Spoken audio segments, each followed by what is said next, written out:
The sun bled red across the horizon, painting the alkali flats in hues of rust and sorrow.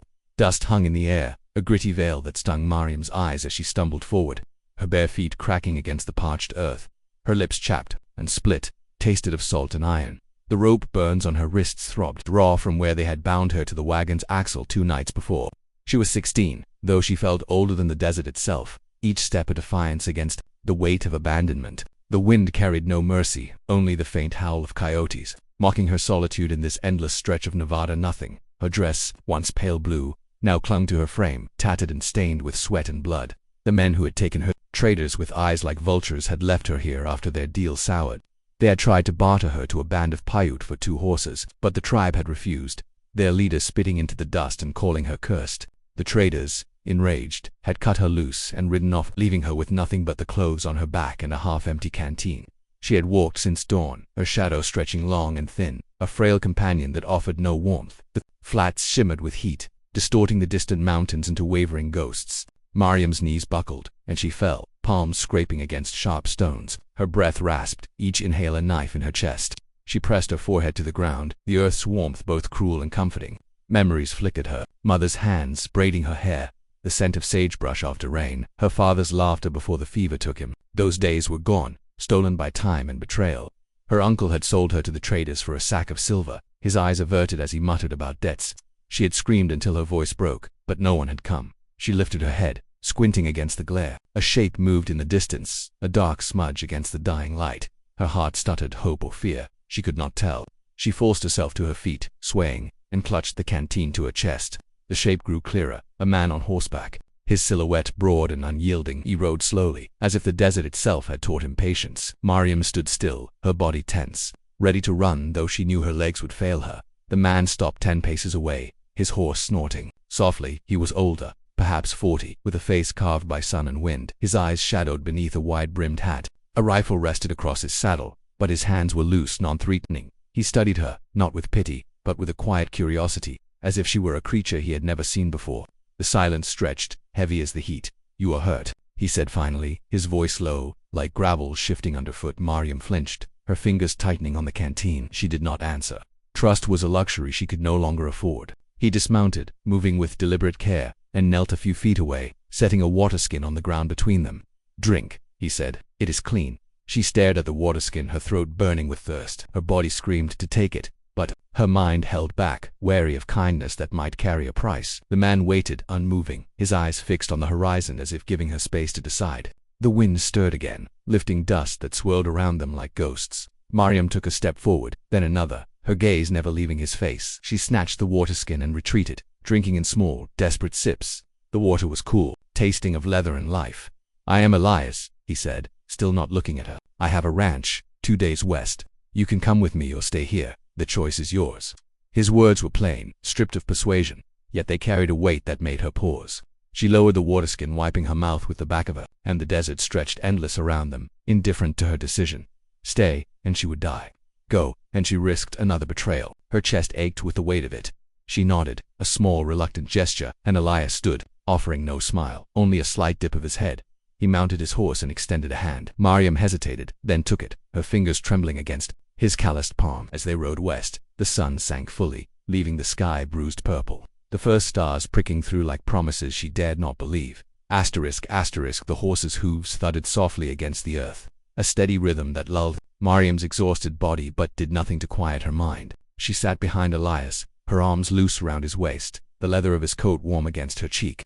The desert night unfurled around them, vast and cold, the stars sharp as knife points in the black sky. The air smelled of sage and dust, and the chill bit at her exposed skin, raising gooseflesh along her arms. She shivered, not just from the cold but from the weight of uncertainty. Elias rode in silence, his back straight, his gaze fixed on some unseen point ahead. Mariam wondered what kind of man offered shelter to a stranger without asking her name or her story. Her thoughts drifted, unbidden, to the past. She saw her mother's face, lined with worry, kneading dough by candlelight in their small cabin. Outside Carson City, Mariam had been 10, her hair still in braids, her world bounded by the wooden walls and her father's stories of the stars. He had been a prospector, chasing veins of silver through the hills, his laughter bright until the fever dulled his eyes. After he died, her mother followed within a year, her heart broken by grief. Mariam's uncle had taken her in, but his Kindness was a thin veneer over greed. She remembered his hands, rough and impatient, shoving her toward the trader's wagon, his voice muttering about debts paid. The memory stung, sharp as the wind now cutting through her torn dress. Elias slowed the horse as they reached a dry creek bed, its banks littered with smooth stones that gleamed faintly under the starlight. He dismounted and offered her a hand, his touch brief but steady. They made camp there, in the lee of a low ridge. Elias built a small fire, the flames casting flickering shadows across his weathered face. He handed her a piece of jerky and a blanket, threadbare but clean. "Eat slow," he said. "Your stomach will fight it otherwise." Mariam nodded, chewing carefully, the salt and toughness grounding her in the moment. She wrapped the blanket around her shoulders, its weight a small comfort against the night's chill. "Why are you doing this?" she asked, her voice hoarse, barely above a whisper. Elias poked at the fire with a stick, sending sparks spiraling upward. His eyes remained on the flames, as if they held answers he could not voice. "I have seen too many left to die out here," he said finally. "The desert does not care, but I do." His words were simple, yet they carried a quiet conviction that made her chest tighten. She wanted to ask more, to probe the sorrow she sensed beneath his combat. Fear held her tongue. Trust was a fragile thing, and she had none left to give. They sat in silence, the fire's crackle mingling with the distant yip of a coyote. Mariam's eyes grew heavy, but she fought sleep, afraid of what dreams might bring. Elias leaned back against a rock, his hat tipped low, and she wondered what ghosts haunted him. He seemed a man carved from the land itself, hard, unyielding, yet not unkind. She thought of the traders, their leering faces, their hands grabbing at her like she was livestock. Elias was different, but difference alone was not enough to ease her weariness. As the fire died to embers, Elias spoke again. "We will reach the ranch by tomorrow night. You can stay as long as you need. Work, if you want, or leave when you are ready." His voice was steady, offering no promises beyond the present. Mariam nodded, her fingers tracing the blanket's frayed edge. The stars above seemed closer now, their light cold but constant. She lay down near the fire, the ground hard beneath her, and closed her eyes. Sleep came reluctantly, fractured by memories of ropes and shouts, but the warmth of the blanket and the horse's soft snorts anchored her to this moment, this stranger, this fragile chance. The next morning, they rode on, the desert giving way to rolling hills dotted with greasewood and juniper. The air grew lighter, carrying the faint scent of water. Miriam's body ached, but the pain felt distant, dulled by the rhythm of the horse and the promise of shelter. Elias said little, pointing only once to a hawk circling high above, its wings cutting clean arcs against the pale sky. She watched it, envying its freedom, wondering if she could ever feel so weightless again. The ranch appeared at dusk, a low sprawl of weathered wood and stone nestled against a rise of sage-covered hills. The air carried the scent of hay and horsesweat, mingled with the faint sweetness of blooming rabbit brush. Mariam's legs trembled as she slid from the horse, her body stiff from the ride. Elias steadied her with a hand under her elbow, his touch brief but firm, then turned to lead the horse to a corral. The sky burned orange, the last light catching on a windmill's blades, their slow creak a heartbeat against the silence. Mariam stood rooted, her eyes tracing the ranch's edges, the sagging barn, the chicken coop, the garden patch, struggling against the dry soil. It was not grand, but it was alive, a defiance against the desert's indifference. Elias returned, wiping his hands on his trousers. "Inside," he said, nodding toward the house. Mariam followed, her steps hesitant, the canteen still clutched against her chest like a shield. The door creaked open, revealing a sparse room lit by a single oil lamp, a table, 2 chairs, a stove, and a narrow cot lined with a faded quilt. The air smelled of wood smoke and leather, warm and close. Elias gestured. "To the cot, rest there," he said. "I will sleep in the barn." She opened her mouth to protest, but he was already gone, the door shutting softly behind him. She sank onto the cot, the quilt rough under her palms. Her body screamed for rest, but her mind churned, replaying the traders' voices, the Paiute leader's scorn, her uncle's averted eyes. She saw her mother's hands again, kneading dough, then still and cold in death. The memory clawed at her, sharp and relentless. She curled into herself, the cot creaking, and pressed her face into the quilt. It smelled of dust and time, but also of care, as if someone had once loved this place. Sleep came in fragments, broken by the wind rattling the window pane. Morning brought a pale light through the window, and with it the clatter of a kettle. Elias stood at the stove, his back to her, stirring a pot of oats. He did not turn as she sat up, but his voice carried across the room. "Coffee or water?" he asked. "Water," she said, her voice cracked from disuse. He set a tin cup before her, filled to the brim, and a bowl of oats dusted with coarse sugar. "Eat," he said, and she did, the warmth spreading through her chest like a small fire. The silence between them was not heavy, but it held questions neither asked. Days passed in a quiet rhythm.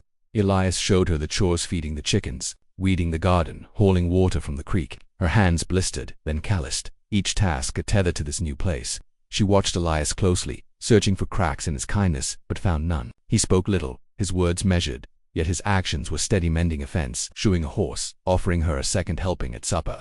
She began to notice his habits, the way he paused to watch the sunset, his fingers tracing the brim of his hat, the faint scar above his brow, white against his tanned skin, the way he hummed a tune she did not know when he thought she was not listening. One evening, as they sat on the porch, the air thick with the scent of coming rain, Mariam spoke. "Why do you live alone?" Her voice was soft, almost lost in the wind. Elias leaned back, his chair creaking, and stared at the horizon where storm clouds gathered. "Lost my wife to fever," he said. "My daughter too. 5 years back." His voice was flat, but his hands tightened around the arms of the chair, knuckles pale. Miriam's throat closed, the weight of his loss mirroring her own. She wanted to ask more, to share her own grief, but the words stayed locked inside her. The first raindrops fell, heavy and cool, pitting the dust at their feet. Elias stood, his shadow long across the porch. "Come inside," he said. She followed, her heart caught between fear and a fragile warmth. The rain grew louder, a steady drum against the roof, and she realized she had not felt safe in years, not since her mother's hands, her father's laughter. The ranch, with its sagging beams and stubborn garden, was no paradise, but it was a place where she could breathe. For now, that was enough. The rain lasted 3 days, turning the earth to mud and the air to a damp, heavy curtain. Mariam worked alongside Elias, her hands learning the rhythm of the ranch mucking stalls, patching leaks in the barn, gathering eggs that the hens hid in defiance. Her body grew stronger, though her heart remained wary, a bruised thing that flinched at sudden noises or Elise's rare unguarded glances. The rain confined them, forcing a closeness that both comforted and unnerved her. She caught herself watching him, noting the lines etched deep around his eyes, the way his hands moved with quiet purpose, as if every task were a prayer to keep the past at bay. One afternoon, as the rain softened to a drizzle, Mariam stood at the garden's edge, pulling weeds from the sodden earth. Her fingers sank into the soil, cool and gritty, the scent of wet dirt grounding her. She remembered her mother's garden, small and stubborn, where they had planted beans and marigolds under a sky that seemed kinder then. The memory brought a pang, sharp and fleeting, and she paused, her hands still, dirt caked under her nails. Elias approached, carrying a bucket of compost, his boots sinking into the mud. He stopped beside her, not speaking, and set the bucket down. For a moment, they stood together, the drizzle beating on their shoulders, the world hushed but full. "The patter of rain. Do you know how to plant?" he asked, his voice low, almost lost in the wet air. She nodded, though it had been years. He handed her a small sack of seeds. "Carrots," he said, and showed her how to press them into the soil, his fingers deft despite their roughness. Their hands worked side by side, not touching, but close enough that she felt the warmth of him. Through the damp, it was a small act, planting seeds in a rain-soaked garden, but it stirred something in her, a flicker of hope, fragile as a seedling, that she might belong somewhere again. That night, as they sat by the stove, the room glowing with lamplight, Mariam's thoughts turned to the crossroads she felt looming. She could stay, learn the ranch's rhythms, let its quiet seep into her bones, or she could leave, strike out for a town where no one knew her shame, her past. The thought of leaving tightened her chest, not with fear but with a strange reluctance. Elias sat across from her, mending a bridle, his needle flashing in the light. She wondered what held him here, alone but for her, a stranger he had chosen to save. The question burned, but she swallowed it, afraid of the answer. The next morning the rain cleared, leaving the sky a pale, washed blue. Elias saddled the horse and asked if she wanted to ride to the creek to check the water level after the storm. She agreed, climbing behind him, her hands lighter on his waist than before. The air was crisp, scented with wet sage and the faint musk of earth. The creek ran high, its surface catching the sunlight in silver flashes. Elias dismounted and knelt by the water, filling a canteen. Mariam watched him, then spoke, her voice steady for the first time in days. "Why did you take me in?" He paused, the canteen dripping in his hand. His eyes met hers, not soft but clear, like the creek itself. "Because I could," he said. "Because someone should have." Words landed heavy, stirring the ache of her own losses, her parents, her home, her trust. She wanted to ask about his daughter, his wife, but his gaze held a boundary she did not cross. Instead, she knelt beside him, dipping her hands into the cold water, letting it wash the dirt from her skin. The act felt like a baptism, though she did not believe in such things anymore. They rode back in silence, the horse's steps sure against the slick earth. Mariam felt the weight of her choice pressing closer. Stay or go, trust or run. The ranch came into view, its rough edges softened by the morning light, and she realized she was not ready to leave. Not yet. The garden, the chickens, the creak of the windmill, they were not home, but they were something. Elias was not family, but he was a man who had seen her suffering and chosen to act. For now, that was enough to keep her here, tethered to this place where seeds might grow. The days stretched into weeks, each one weaving Mariam deeper into the fabric of the ranch. She woke before dawn, her breath visible in the cold air, and took to the chores with a quiet determination. She fed the chickens, their clucks a soft chorus against the morning stillness, and hauled water from the creek, her arms growing steady under the weight of the buckets. The garden began to show green tiny carrot sprouts pushing through the earth, fragile but defiant. Elias worked beside her, his presence constant yet unobtrusive like the hills that framed the horizon. They spoke little, but their silences, grew easier, filled with the sounds of wind, hoofbeats, and the crackle of the evening fire. Yet the crossroads loomed a shadow in Mariam's mind.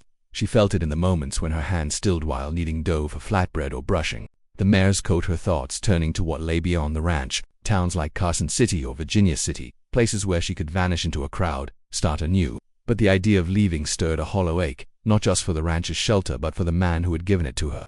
Elias was no savior, no father, no friend, yet he was something she could not name, an anchor in a world that had cut her adrift. One evening, as they sat on the porch, the sky bruised with the last of twilight, Mariam found the courage to speak. What was her name? She asked, her voice barely above the cricket's hum. Elias's hands paused, a rope he was braiding resting across his knees, his eyes fixed on the horizon, where the stars were beginning to prick through. Sarah, he said, my daughter. She was 8. The words were plain, but they carried a weight that made the air feel thinner. Mariam waited, sensing the story was not done. Fever took her and my wife, Clara, in the same month, he continued. I could not save them. His voice cracked, just once, and he fell silent, the rope forgotten in his hands. Mariam's chest tightened, her own losses echoing his. She saw her mother's still face, her father's empty chair. She wanted to reach out, to touch his hand, but her arms stayed heavy at her sides. Instead, she spoke, her words halting. My parents died, too. Fever. My uncle, he sold me, too. Those men. The confession burned her throat, the shame of it raw and sharp. Elias turned to her, his eyes steady, not pitying but understanding. He nodded, a small gesture, and the silence returned. Softer now, shared. The next day, Elias took her to the barn, where a new foal wobbled on unsteady legs, its mother nudging it gently. He needs a name, Elias said, his voice lighter than usual. Mariam watched the foal, its coat the color of wet sand, and thought of her father's stories, of stars that guided travelers home. Orion, she said. Elias smiled, a rare curve of his mouth, and nodded. Orion, it is. The moment felt like a gift, small but heavy with meaning, a thread tying her to this place. Yet the choice remained. Stay, and risk letting the ranch become home, knowing it could be taken as swiftly as her family had been.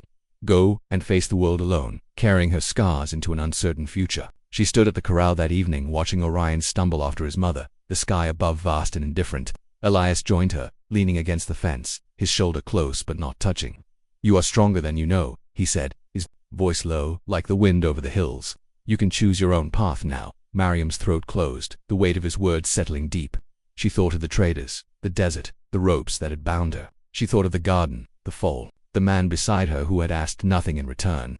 The stars gleamed above, Orion's belt bright against the dark. She did not know if she could trust hope, but for the first time, she wanted to try. The autumn came softly, the hills turning gold with rabbit brush, the air sharp with the promise of frost. Mariam moved through the ranch's rhythms with a quiet ease, her hands steady as she milked the goat or stacked firewood against the coming cold. The garden yielded its first carrots, small and knotted but sweet, their taste a triumph over the stubborn earth. She shared them with Elias at supper, their eyes meeting briefly over the table, a silent acknowledgement of what they had built. Not a home, not yet, but a place where wounds could scar over, where trust might take root like those fragile sprouts. The crossroads still lingered in Mariam's mind, though its edges had softened. She no longer woke with the urge to run, though the fear of staying, of letting this life sink into her bones, remained. Elias seemed to sense her struggle, his gaze steady but never pressing, giving her space to wrestle with her choice. He taught her to ride the mare, his hands patient as he adjusted her grip on the reins, and showed her how to mend a fence, his voice calm as he explained the tension of wire. Each lesson was a tether, binding her to the ranch, to him, yet he never spoke of permanence, as if he knew she needed the freedom to choose. One morning, as they walked the creek's edge, the water low and clear, Mariam stopped, her boots sinking into the damp gravel. The sky was pale, streaked with clouds like brushstrokes, and the air smelled of wet earth and pine. She turned to Elias, her heart pounding. I want to stay, she said, the words spilling out before she could stop them. But I am afraid of losing this, of losing more. Her voice trembled, the weight of her parents' deaths, her uncle's betrayal, heavy in her chest. Elias looked at her, his eyes clear as the creek, and nodded. Fear is a companion, he said. It never leaves, but you learn to walk with it. I lost everything once. You remind me there is still something to keep. His words were plain, but they carried a warmth that made her breath catch. She saw Sarah in his eyes and Clara, and understood that her presence was both a gift and a wound to him. She nodded, her throat tight, and they walked on. The creek's murmur acquired him to their shared survival. Winter crept closer, the nights growing long, the stars sharp against the cold sky. Mariam stood on the porch one evening, a blanket around her shoulders, watching the first snow dust the hills. The air was still, the silence profound, broken only by the soft creak of the windmill. Elias joined her, his breath visible, his hands tucked into his coat. They did not speak, but the space between them felt alive, filled with the weight of their choices to stay, to trust, to carry their ghosts together. The snow fell heavier, cloaking the ranch in white, softening its rough edges. Mariam thought of the desert, its cruel vastness, and the girl she had been, stumbling through it, bound and abandoned. She thought of the traders, their voices fading now, and the Paiute leader's scorn, a distant sting. She thought of her mother's hands, her father's stars, and the man beside her who had changed the rules of her survival. The ranch was not a promise, but it was a place where she could breathe, where she could choose to hope. As the snow settled, a single star gleamed through the clouds, faint but steady, echoing the red horizon of that first desperate day. Mariam felt its light in her chest, a quiet warmth, not of answers but of possibility. She was still afraid, still scarred, but she was here, standing under a sky that no longer felt indifferent.